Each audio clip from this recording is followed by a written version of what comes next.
We've learned a lot about our nation's first president, George Washington, and our second president, John Adams. Today, we're going to look at the administration of our third president, Thomas Jefferson, who was John Adams' vice president and also the author of the Declaration of Independence. Remember that one of Washington's biggest warnings for the nation was against forming political parties. But as soon as he stepped down as president, we see our first political parties form. The first full-fledged parties in American politics, the Federalists and the Democratic Republicans, battle it out for who will follow Washington as our second president. John Adams narrowly defeats Thomas Jefferson to become the second president, with Jefferson winning the vice presidency. Adams' term as president did not go as well as he would have hoped. By the end of his first term, his popularity was dwindling. His own party was losing faith in him. They wanted a war with France, but instead he brokered a peace deal at the Convention of 1800. Many others, especially the Democratic Republicans, were outraged by Adams pushing the Alien and Sedition Acts. Turns out Adams was in a very bad position for re-election. This sets up a big presidential election for the year 1800. Democratic Republicans nominate Thomas Jefferson for president and Aaron Burr as vice president, and the Federalists put up incumbent John Adams to continue as president and Charles Pinckney as vice president. The Democratic Republicans tried to paint the Federalist John Adams as a monarchist. Adams tried to label Jefferson as a radical and an atheist. This is a dirty, dirty campaign. People today seem to think that our political campaigns have gotten dirtier, with candidates attacking each other now more than in the past. But this early election actually shows us that dirty campaigning has been there from the start of our nation. The election ends with a tie, but not the way you may think. Adams clearly lost, but Jefferson ties with Aaron Burr at 73 votes in the Electoral College. Remember, the top vote getter is president and the second place is vice president. A tie in the Electoral College means the House of Representatives gets to vote for the president. The House voted 35 times, but every time it was a dead tie between Jefferson and Burr. Finally, Alexander Hamilton convinces representatives to vote for Jefferson, who he actually likes more than he likes Burr, and Jefferson secures enough votes to get the majority and is named president, with Burr as vice president. Now, 3 years later, in 1803, Congress passes the 12th Amendment, which made the election of president and vice president on two separate ballots, which leads to the process that we have now. Think back to World Civ history class last year. What happened when one ruling group is removed and another takes over? What generally happened to the ousted ruler? It was usually a violent removal, with the outgoing ruler losing their life, right? Well, one of the most important things to know about the election of 1800 is that this was the first time in history that there was a peaceful transfer of power between opposing political parties. And it continues today. This was very, very unique to America. Jackson embodied everything about his Democratic Republican Party. He believed in a limited government and had a laissez-faire approach. Laissez-faire is a French term for leave it alone. In other words, a theory of minimal government intervention. He had a strong focus on agriculture. He believed in political unity through individual independence. Remember, Thomas Jefferson is a Democratic Republican and believes in less power for the federal government, more power for the states. During his administration, taxes were repealed, the Alien and Sedition Acts expired, the military and military spending shrank, and the number of employees who worked for the federal government decreased. This is where things get a little confusing, so hold on. Okay, now, who gets to pick federal judges? The president, right? Well, Congress passes the Judiciary Act of 1801, which created new federal judge positions, which had lifetime terms. So on President John Adams' last days as president, he appoints a bunch of Federalists as judges, trying to fill the courts with members of his political party for life. Because it's so very last minute, these judges were called the Midnight Judges. When Jefferson becomes president, some of the judges had not yet received their commissions, the documents that made it official. It was the job of the new Secretary of State, James Madison, to deliver the commissions, but Jefferson told Madison not to deliver them. This means many of the people that President Adams selected to be judges didn't get their commissions, meaning they couldn't become a federal judge. One of those judges left in limbo was William Marbury.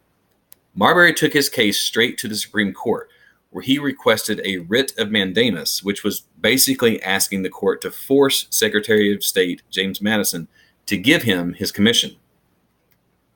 Chief Justice John Marshall agreed that Marbury deserved the commission, but he ruled against Marbury. He said the Supreme Court didn't have the power to force Madison to give him his commission. He said this for two reasons. First, he said Congress had no right to pass the Judiciary Act of 1789 in the first place. Second, he said that the Constitution is the supreme law. So when the Constitution and a law are in disagreement, the Supreme Court could cancel out that law. This idea is called judicial review, the idea that the Supreme Court has the power to declare acts of Congress unconstitutional. Marbury v. Madison made the Supreme Court equal in power and status to the executive and legislative branches. It strengthened the idea of checks and balances and made the Supreme Court the final word on the constitutionality of law. During this time, our nation is growing and people are moving west. Kentucky is admitted to the Union in 1792 as the 15th state after Vermont. Tennessee joins in 1796 and Ohio in 1803. The Mississippi River was the official western border, but Americans kept pushing the limits. Merchants wanted to use the Mississippi River to conduct trade, but Spain controlled the river and its major port, New Orleans, but they didn't own it. Spain had secretly traded the Louisiana Territory, including New Orleans, to France, but that didn't stop Spain from closing the port, which it still unofficially controlled. President Jefferson sent two men, Robert Livingston and James Monroe, to meet with France's minister named Talleyrand to discuss buying the territory of New Orleans. The Americans got a major surprise. The French were in a war with Britain and they needed cash badly. Plus, they were starting to give up on this idea of spending money and time in the Americas. Instead of offering just New Orleans, France's minister Talleyrand offered to sell the U.S. the whole Louisiana Territory, which was larger than the entire United States. The cost? Only $15 million, which was about 3 cents per acre. For amazingly cheap, the U.S. doubled its size overnight. Sounds like a great deal, right? Jefferson wasn't so sure. What would give Jefferson pause in buying a huge amount of land? Hint, think back to why Jefferson opposed Hamilton's bank idea. There's nothing in the Constitution that gives the president the authority to buy land. Jefferson had to stretch the Constitution to find a way for it to be okay. This is a hypocrisy that many who were against Jefferson would point out. He was a strict constructionist, but he found himself using a loose interpretation of the Constitution in order to purchase the land. We needed to learn more about this new land, so Congress chose Captain Meriwether Lewis and Lieutenant William Clark to lead an exploration of the West. They led a group of about 50 men to map out the new land, leaving from St. Louis in 1804. Lewis and Clark met a young Shoshone woman named Sacagawea, her husband, who was a French trader, and their newborn baby. The family joins Lewis and Clark, with Sacagawea serving as the interpreter and the guide. They followed the Columbia River and finally saw the Pacific Ocean in 1805. They returned home the next year filled with information and stories of the West. After learning from Lewis and Clark, Americans are inspired to go west. Federalists were afraid that the Democratic Republicans were going to fill up this new land. And some Federalists actually discussed seceding or withdrawing from the Union to form the Northern Confederacy that would include New York. They looked to Aaron Burr, the vice president, to lead them and encouraged him to run for governor of New York. Now, Aaron Burr and Alexander Hamilton had a long history, and it was not pretty. The conflict actually began in 1791 when Burr won a United States Senate seat from Philip Schuyler, Hamilton's father-in-law, who would have supported Federalist policies. This was when Hamilton was the Secretary of Treasury. When the Electoral College was deadlocked in the election of 1800, Hamilton's maneuvering in the House of Representatives caused Thomas Jefferson to be named president instead of Burr. Aaron Burr had blamed Alexander Hamilton for ruining his reputation after the election of 1800. And after some back and forth, Burr challenged Hamilton to a duel. On July 11th, 1804, the men met at a spot known as the Heights of Weehawken in New Jersey. It was a popular dueling ground. Dueling had been prohibited in both New York and New Jersey, but Hamilton and Burr agreed to take the duel to Weehawken because New Jersey was not as aggressive in prosecuting dueling participants as New York was. The same site was used for 18 known duels between 1700 and 1845. Vice President Burr shot Hamilton, delivering what proved to be a fatal wound. Hamilton's shot broke a tree branch above Burr's head. Neither of the witnesses could determine who fired first. Hamilton was carried to the home of William Bayard Jr., where he died the next day. The duel was fought at a time when the practice was being outlawed in the northern United States, and it had immense political ramifications. Burr survived the duel and was indicted for murder in both New York and New Jersey, though these charges were later either dismissed or resulted in acquittal.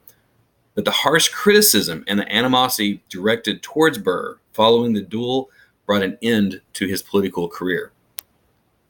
And this brings us to the end of Jefferson's term, and unfortunately for Jefferson, it ends on a down note. Remember, we talked about how Washington was neutral with the Neutrality Proclamation? We said that neither the British or the French really liked it. Well, both sides end up trying to stop America from doing business with each other. Jefferson decided to punish England and France by cutting off access to American trade altogether. In December 1807, Congress passed the Embargo Act, which ended all international trade between the U.S. and the rest of the world. Well, it was a complete disaster. France and Britain just found other countries to trade with, and Americans who were making things didn't have a way to sell them outside of America. Sort of wrecks Jefferson's image in the last of his term.